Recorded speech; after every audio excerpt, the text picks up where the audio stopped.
दुनिया के सबसे गहरे छेद में क्या है? रोड पर 12 किमी की दूरी तय करने में कितना वक्त लगेगा आपको? घंटा या 2 घंटा? लेकिन अगर धरती के भीतर आपको 12 किमी अंदर जाने को कह दिया जाए तो यकीनन ये मुश्किलों भरा होगा। इसके अलावा सड़कों पर बोर्डिंग, हैंडपंप और पाइपलाइन की खुदाई तो देखी होगी आपने, और अक्सर हम खुदी हुई जमीन की गहराई देखने रुक ही जाते हैं। और रोड्स पर बने हुए गड्ढों में गाड़ियां फंसना तो हमारी कॉमन प्रॉब्लम है।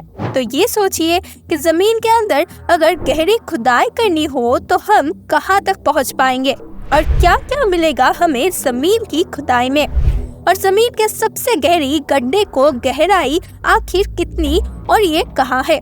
अगर नहीं पता तो ये वीडियो पूरा देखिए और चैनल को सब्सक्राइब करना बिल्कुल ना भूलें, क्योंकि आज बताएंगे जमीन के सबसे गहरे गड्ढे का रहस्य।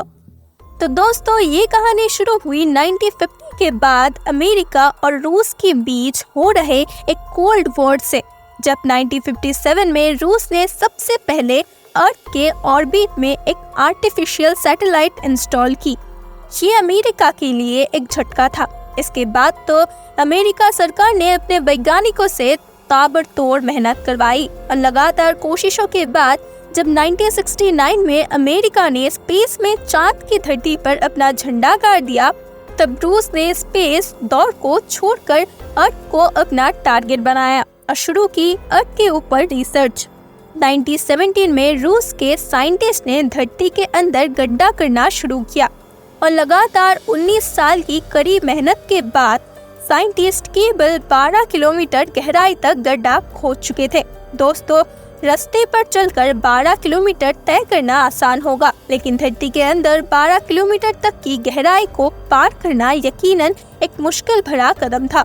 लेकिन 19 साल की इस मेहनत में जो गड्ढा हुआ उसे आज हम दुनिया का सबसे गहरा गड्ढा और नरक का द्वार कहते हैं। आपको बता दें कि जैसे जैसे साइंटिस्ट ने धरती के अंदर जाना शुरू किया, धरती का तापमान बढ़ने लगा और जब 12,262 मीटर यानी कि 40,230 फीट की गहराई तक धरती के अंदर पहुंचने के बाद मशीनों ने काम करना बंद कर दिया।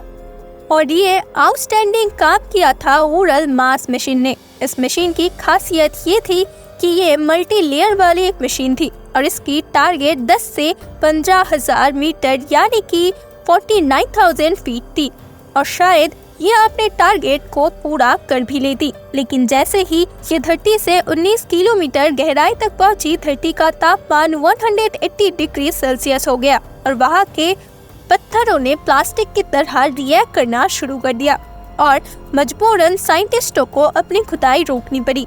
हालांकि पहले ये तय हुआ था कि जैसे ही धरती का तापमान 100 डिग्री सेल्सियस होगा, खुदाई रोक दी जाएगी, लेकिन बाद में इसे बदलना पड़ा था।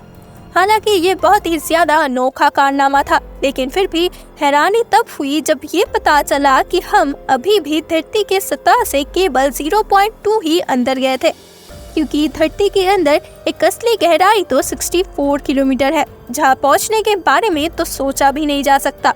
और फिर हम गड्ढे का नाम दिया गया कोला सुपर डीप बोरहोल।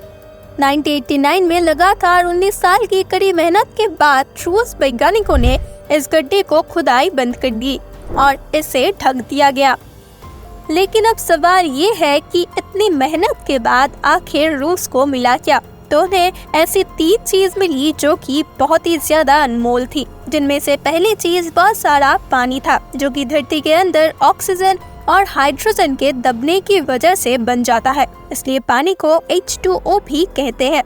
इसके बाद उन्हें 6700 मीटर की गहराई में ऐसी फॉसिल मिली जिनका नाम था प्लैंकटन फॉसिल्स, जो एक तरह की जीवाश्म होती है जो आसानी से नहीं पाई जाती, और ये धरती के अंदर जानवर, इंसानों और वनस्पतियों के दबने से बन जाते हैं। और तीसरा, यहाँ का गर्म टेम्परेचर जो कि 350 डिग्री फ़ारेनहाइट के बराबर तक हो सकता है। इस टेम्परेचर में अगर आप थोड़ी देर भी रहे तो आपकी हालत बिल्कुल वैसी होगी जैसे कि एक गुब्बारे में ज्यादा हवा बढ़ने की वजह से हो जाती है। आपके शरीर में गैसेस का दबाव इतना हो जाएगा कि आप फट सकते हैं और इससे ज्यादा गहराई तक जाना वैज्ञानिकों के लिए सच में नामुमकिन था। और इस गड्ढे को बंद कर दिया गया।